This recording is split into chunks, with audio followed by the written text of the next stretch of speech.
প্রশান্ত গলায় দড়ি দিতে গেছিল। এই কি করবে শুনে, কি করবে শুনে পড়ি? হ্যাঁ, মুরব্বী হয়ে গেছো, বড় মুরব্বী। হ্যাঁ, ভরা বিয়ে বাড়িতে ঢুকে ব্যাগড়া দিয়ে মেয়েটার বিয়েটা ভেঙে দিলে। চরম শত্রু না এমন কাজটি করে না, বুঝছিস? আপদ কোথাকার।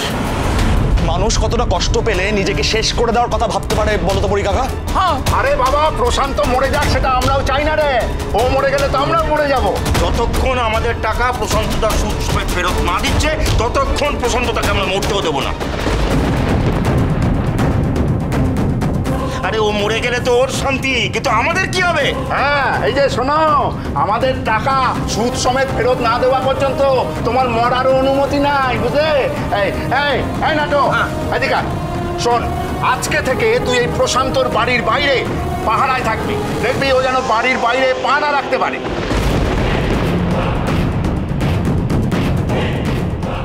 ঠিক আছে, কিন্তু পরিদা যদি ঘরে ভেতর বিস্কিট এসে যায় কি করবো? মুখ সামলে কথা বল।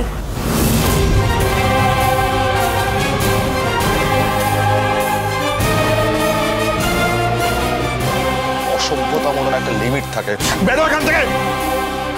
আমি তখনও বলেছি, আমি এখনো বলছি পরি কাকা, কি চাইছো কি তোমরা? একজন মানুষ মরতে বসেছিল, একটা মেয়ের বিয়ে ভেঙেছে, সেই মেয়ের সামনে বাবার মৃত্যু নিয়ে আর কি মারছো? আরে তুই বিদেশ থেকে ফিরেছিস, তুই ডলারে কামিয়েছিস, তোর কাছে এটাই আর কি মনে হতে পারে? আমরা দিন আনি দিন খাই, আর এটাই সত্যি ভাই। ওকে আমরা কোনোভাবেই পালাতে দেব না।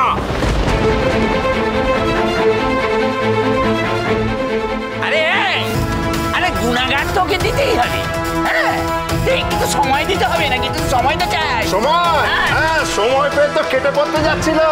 হ্যাঁ, না না না, মুখের কথায় তো আর আমরা ভরসা রাখি না। হ্যাঁ হ্যাঁ, এই যে এই যে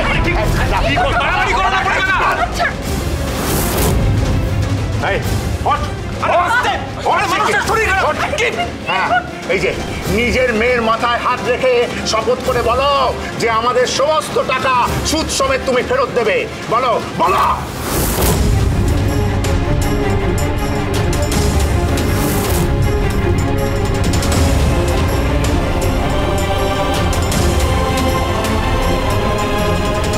বলো বলো, মেয়ের মাথা জুড়ে দিব্যি করে বলো। কেন ঝাঁপি, কেন ফিরিয়ে নিয়ে এলি আমায়? এত টাকা শোধ করার মতো ক্ষমতা যে আমার এই জন্মে হবে না। মেয়ের মাথায় হাত দিয়ে নিচে কথা আমি কি করে বলি? তোমরা কি গো?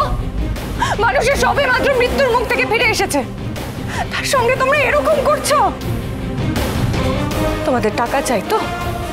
বেশ, আমি হিসেব করে দেখেছি, মোট 80 লক্ষ টাকা ফেরত পাবে তোমরা। লক্ষ্মী ঝাঁপি প্রতিদিন সন্ধ্যে 6:30টায় স্টার জলসায় ও জিও হটস্টারে।